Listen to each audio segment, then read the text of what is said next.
Hello, my name is Gabriel Jones, and I am here to teach you about some of the important turning points in U.S. history. First, I'd like to talk to you about the cotton gin. The cotton gin was invented in 1792 by a Massachusetts inventor named Eli Whitney. After graduating from Yale, he invented the cotton gin. The cotton gin was used to separate the seeds in cotton so that the cotton could be used in manufacturing. Before the cotton gin was invented, the seeds from the cotton had to be manually picked. The cotton plant was spiky and sticky, so separating the seeds became painful and difficult. The separation was very inefficient and tedious. Now more than ever, cotton became very profitable.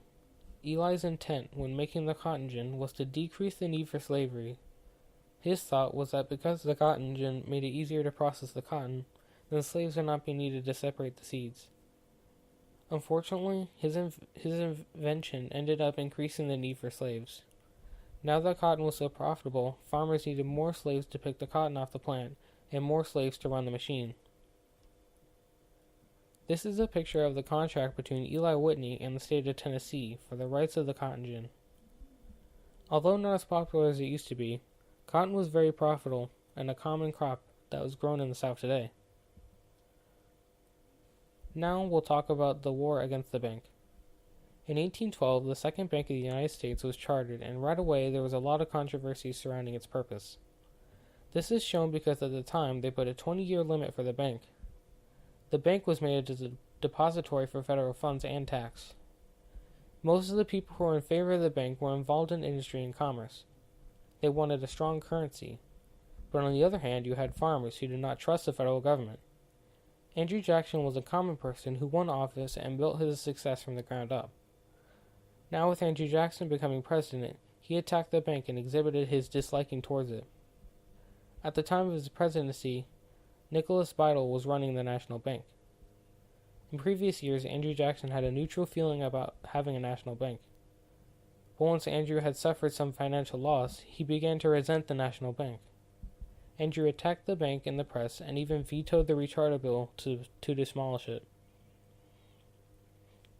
After Andrew vetoed the bill for the bank, propaganda spread of King Andrew. Many people thought that he was abusing his power of presidency.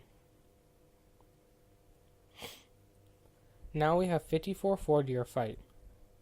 Mexico was not only disputed territory in the United States during Manifest Destiny. The territory known as Oregon Territory is located in the northwest. The Oregon Territory consisted of parts of Idaho, Washington, Montana, and Oregon. Until recently, the Oregon Territory was widely unknown. Both Great Britain and America claimed the disputed land. In order to avoid war with each other, they came up with the Treaty of 1818. This treaty stated that there would be a joint occupation of the area. In spirit of Manifest Destiny, many people made the distant trek to Oregon. The harsh conditions and the amount of money it took to complete the trip meant that many settlers were not able to make it. In the East, these ideas were politically charged. A presidential battle between James Polk and Henry Clay was occurring at the time. Part of James' campaign was the phrase 54-year fight, which further fired up the idea of Manifest Destiny. Polk declared that the joint occupation of Oregon Territory would end in the year. In the end, in order to avoid conflict, they made a compromise in which America got anything below the 49th parallel. Now that America increased its size to include the western states of Oregon, Washington, Idaho, and Montana, the American population also shifted and there were more people in the western states.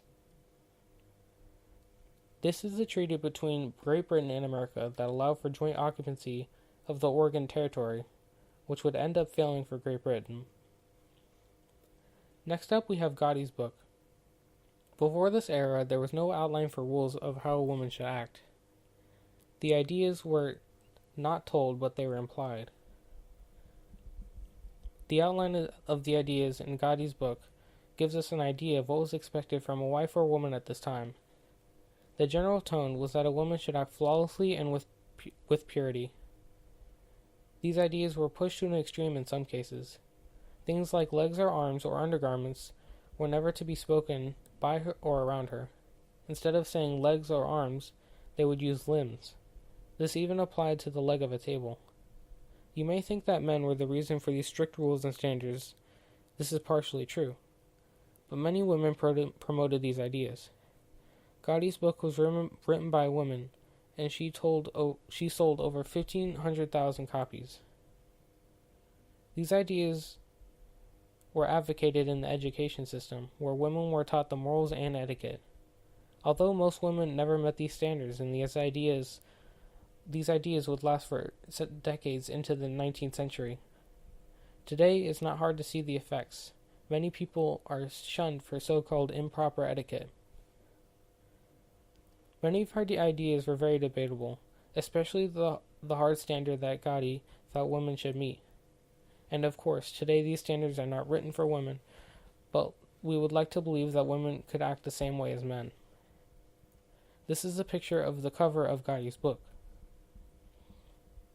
Next we have slave codes. Before slave codes, slaves were at the mercy of their master. During this time, many states passed slave codes. They outlined the rights of slaves and the acceptable treatment, as well as any other rules regarding slaves. Each state had its own laws that were different, but there were some common trends among the rules throughout the South. Slaves were treated as property in terms of how they were obtained. They could be sold and bought with the consent of the owner. They could be won as a prize in a raffle, they could be a gift, and they could even be a loan for some people. Also, the Second Amendment did not apply to slaves. If they were caught with a gun, the punishment for this would be 39 strikes. And lastly, slaves were prohibited from receiving education.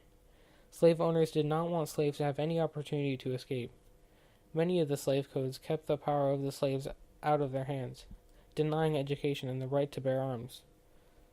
Slaves could further increase their time that slaves would be legal. This is a picture of the front of slavery code for the District of Columbia, or D.C. Rules like these kept slaves from gaining freedom. Possibly without slave codes, black people may have been free much earlier than they were. Finally, we have Manifest Destiny. After the Patriots beat the British in the Revolutionary War, America received the land east of the Mississippi. Then, after the Louisiana Purchase, America nearly doubled in size and gained the ownership of the Mississippi River. After this time is when the idea of Manifest Destiny sprung up in America. Manifest Destiny was the idea that it was their God-given right to expand westward. Most people would expand west to other lands in search of good fortune. However, some people would go with the intent of spreading Christianity. Many events throughout the 1700s and 1800s have been inspired by Manifest Destiny. In Louisiana Purchase, it was purchased most of the land of the Mississippi. In another event acquiring the Oregon Territory, Oregon saw the expansion of America by gaining Oregon, Washington, Idaho, and Montana. This right here is a painting of Columbia depicted in Manifest Destiny. Many of these ideas are seen in these pictures, like railroads being built as well as communication lines and